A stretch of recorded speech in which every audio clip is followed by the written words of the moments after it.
2021년 4월 16일 금요일입니다. 오늘 아침 우리에게 주신 하나님의 말씀은 사도행전 24장 17절에서 27절까지 말씀입니다. 여러 해 만에 내가 내 민족을 구제할 것과 재물을 가지고 와서 드리는 중에 내가 결례를 행하였고 모임도 없고 소동도 없이 성전에 있는 것을 그들이 보았나이다.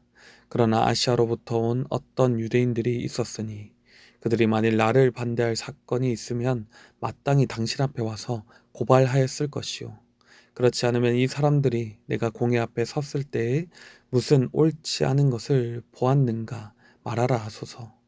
오직 내가 그들 가운데 서서 외치기를 내가 죽은 자의 부활에 대하여 오늘 너희 앞에 신문을 받는다고 한 이 한 소리만 있을 따름이니이다 하니, 벨릭스가 이 도에 관한 것을 더 자세히 아는 고로 연계하여 이르되 천부장 루시아가 내려오거든 너희 일을 처결하리라 하고 백부장에게 명하여 바울을 지키되 자유를 주고 그의 친구들이 그를 돌보아 주는 것을 금하지 말라 하니라. 수일 후에 벨릭스가 그 안에 유대 여자 드루실라와 함께 와서 바울을 불러 그리스도 예수 믿는 도를 듣거늘 바울이 의와 절제와 장차 오는 심판을 강론하니 벨릭스가 두려워하여 대답하되 지금은 가라. 내가 틈이 있으면 너를 부르리라 하고 동시에 또 바울에게서 돈을 받을까 바라는 거로 더 자주 불러 같이 이야기하더라. 이태가 지난 후 보르기오 베스도가 벨릭스의 소임을 이어받으니 벨릭스가 유대인의 마음을 얻고자 하여 바울을 구류하여 두니라. 예루살렘에서 유대인들에게 잡힌 바울은 유대인들이 고용한 변호사 더둘러의 고발에도 불구하고 총독 벨릭스 앞에서 합리적인 근거들을 제시하며 자신을 변호합니다. 그리고 자신을 변호하는 것에 그치지 않고 하나님을 향한 부활 소망을 증거하며 자신의 이 소망으로 인하여 하나님과 사람에 대하여 항상 양심의 거리낌이 없이 살아간다고 고백합니다. 바울은 유대인들로부터 고발을 당하는 상황을 오히려 복음을 전할 기회로 삼아서 의인과 악인에 대한 부활을 증거했다는 것입니다. 이어서 바울은 예루살렘에 와서 지금까지 자신이 한 일에 대해 자세히 밝히며 소요를 일으키려 했다는 더둘로의 고발에 대해 반박하고 자신의 무죄를 입증합니다. 이어서 바울은 오늘 본문 17절에서 22절까지 계속해서 자신의 변론을 이어가고 있습니다. 바울은 자신이 여러 해 동안 예루살렘을 떠나 있다가 다시 돌아온 것은 유대인들 사이에서 소요를 일으키기 위해서가 아니라 자기 민족 유대인들에게 구제금을 전달하고 하나님께 예물을 드리기 위해서였다고 말합니다.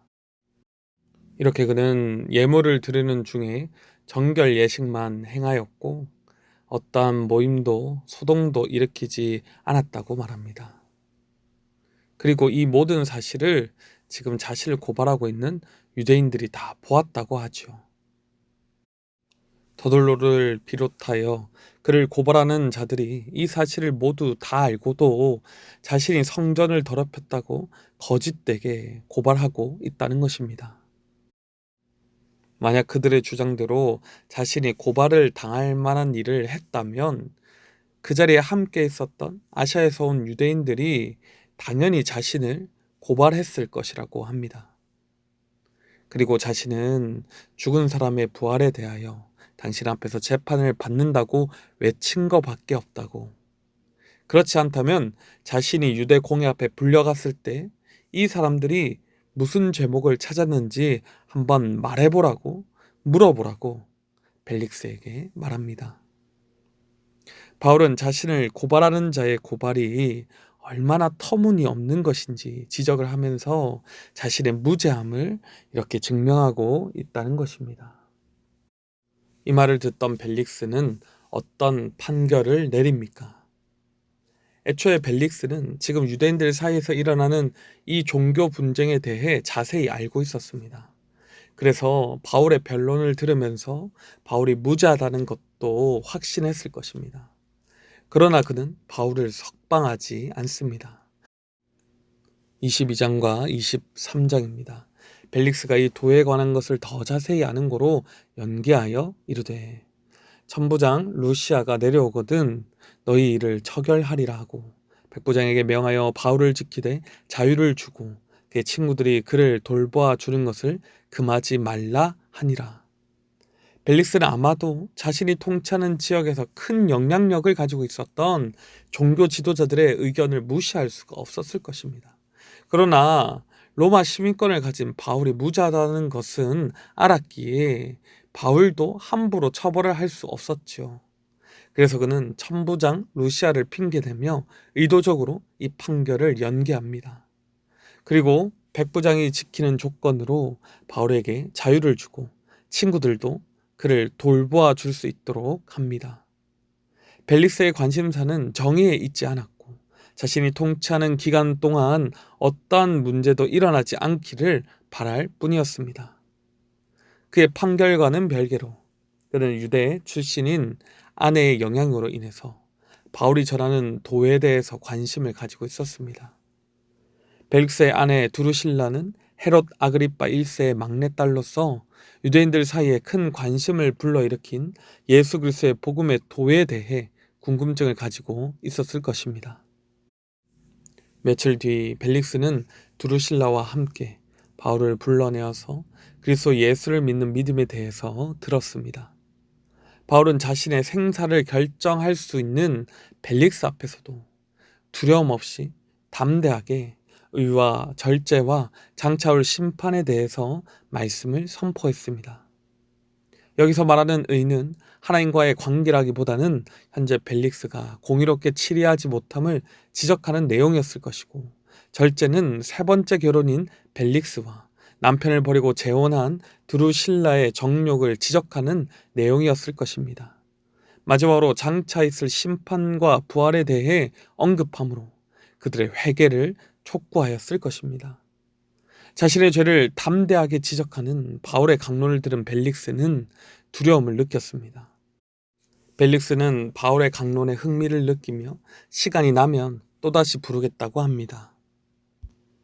그러나 그가 진심으로 죄에 대하여 두려움을 느끼고 회개한 것으로 보여지지는 않습니다. 26절과 27절은 그의 본심이 무엇이었는지를 우리에게 잘 보여줍니다. 동시에 또 바울에게서 돈을 받을까 바라는 고로 더 자주 불러 같이 이야기하더라. 이태가 지난 후 보르기오 베스토가 벨릭스의 소임을 이어받으니 벨릭스가 유대인의 마음을 얻고자 하여 바울을 구류하여 두니라. 벨릭스의 관심은 복음에 있는 것이 아니라 바울이 예루살렘 교회를 구제하기 위해 가지고 온 돈에 있었습니다. 아마도 초대교회 성도들이 감옥에 갇힌 바울을 위해 이 돈을 보내어서 자신에게 뇌물로 주지는 않을까 하는 기대를 했던 모양입니다. 그리하여서 그는 유대인들의 마음을 얻으려는 목적도 이루고 자신의 물질적 욕망도 이루기 위해서 자기 총독인 베스도가 올 때까지 계속해서 죄 없는 바울을 잡아두고 있었습니다. 오늘 본문에서 살펴본 바울의 변론과 바울의 강론에 대한 벨릭스의 반응에 대해 우리는 무엇을 깨달을 수 있겠습니까? 첫째로 어떤 사람 앞에서도 상황 앞에서도 진실하게 말씀을 전하는 사명자 되기를 원합니다. 바울은 자신을 향한 모함에 대해 거리낌 없이 변론합니다. 진실하게 자신의 행적을 밝히며 유대인들의 고발 내용이 얼마나 거짓된 것들인지 드러내고 있죠. 하나님과 사람 앞에서 떳떳하게 살아왔기에 담대하게 자신을 변화할 수 있었던 것입니다. 또한 바울은 자신을 재판하는 벨릭스 앞에서도 진실하게 하나님의 말씀을 강론합니다. 어쩌면 벨릭스가 기분 나쁘게 들을 수도 있는 내용이라 할지라도 그가 의로운 통치를 하도록 정욕을 절제하며 장차 있을 심판 앞에서 두려워함으로 예수 그리스도를 믿고 부활 소망을 가질 수 있도록 진실하게 말씀을 전했다는 것입니다. 사람의 기분을 위하여 말하지 않고 하나님의 말씀대로 순전하게 교훈한 것이죠. 내 신상을 좌지우지할 수 있는 권력자 앞에서 주눅들지 않고 담대하게 진실을 말하기란 참 어려운 일입니다. 아무리 옳은 말이라 하더라도 주변 사람들에게조차 그가 기분 상할 만한 것은 말하고 싶지 않은 것이 보통입니다. 진리의 문제가 아닌 이상 각 사람의 기호와 취향과 관련된 것이라면 그렇게 말할 수도 있겠지요. 하지만 반드시 우리가 진리를 말해야 할 때가 있다는 것입니다. 내가 손해보고 어려움에 처할 상황이라 할지라도 진리를 말해야 할 때라면 우리는 바울과 같이 머뭇거리지 말고 담대하게 하나님의 말씀대로 진실하게 교훈해야 할 것입니다. 세상은 손해를 보는 상황에서 진실하게 말하는 것은 미련한 일이라고 합니다. 그러나 하나님의 사명자는 어떠한 사람 앞에서도 어떤 상황에서도 진리를 진실하게 선포하도록 부르심을 입었다는 사실을 기억하고 담대히 말씀대로 선포해야 합니다. 그렇게 진리를 바르게 선포하기 위해서 우리는 누구 앞에 드러나도 떳떳할 수 있는 삶을 살아야 합니다. 진실하게 사는 우리의 삶이 진리를 보증하며 불의한 공격 앞에서 우리를 변호할 수 있기 때문입니다. 사랑하는 우리 성도님들께서 바울과 같이 어떤 사람 앞에서도 어떤 상황 앞에서도 진실하게 말씀을 전하실 수 있는 사명자로 살아가시기를 간절히 축복합니다. 둘째로 복음을 인생의 가장 소중한 것으로 여기며 사는 사명자 되시기를 바랍니다. 사람들은 모두 각자 인생에서 가장 소중히 여기는 것들이 있습니다. 어떤 사람은 돈을 중요하게 여기고 어떤 사람은 사람과의 관계를, 어떤 사람은 인기와 인정을 중요하게 여깁니다. 본문에서 바울은 인생의 가장 소중한 것을 복음으로 여기는 사명자의 참된 모습을 보여줍니다. 그는 자신이 어디에 어떤 상황에 놓인다 할지라도 복음을 가장 소중히 여기며 복음을 전할 수만 있다면 자신의 안전도 포기할 수 있는 사람임을 보여주고 있습니다. 그러나 이에 반해서 총독 벨릭스는 이 세상에 속한 돈과 인정과 명예를 더 소중하게 여겼습니다. 그는 바울의 강론에 감명을 받으면서도 자신의 죄의 지적을 받으며 두려움을 느꼈음에도 회개하지 않고 그저 듣기 좋은 말로 여기며 바울을 이용하여서 자신의 사리사욕을 채우려 했습니다. 그에게는 자신의 자리를 보존하고 돈을 많이 버는 것이 영원한 생명을 얻게 하는 진리의 말씀을 통해 복음을 듣고 하나님께로 돌이키는 것보다 더 소중했기 때문입니다. 사랑하는 성도 여러분, 여러분이 정말로 가장 소중히 여기시는 것은 무엇입니까? 소중히 여겨야 한다고 생각하는 것 말고 정말로 내가 소중히 여기는 것은 무엇입니까? 우리의 삶에서 우리가 정말로 소중히 여기는 것이 무엇인지가 증명될 것입니다. 복음을 위해서라면 자기 목숨까지도 아까워하지 않았던 바울과 같이 우리도 하나님의 복음을 우리 인생의 가장 소중한 것으로 여기는 삶을 살아가며 복음의 사명자의 삶을 증명하실 수 있는 우리 모든 성도님들이 되시길 간절히 축복합니다. 기도하겠습니다.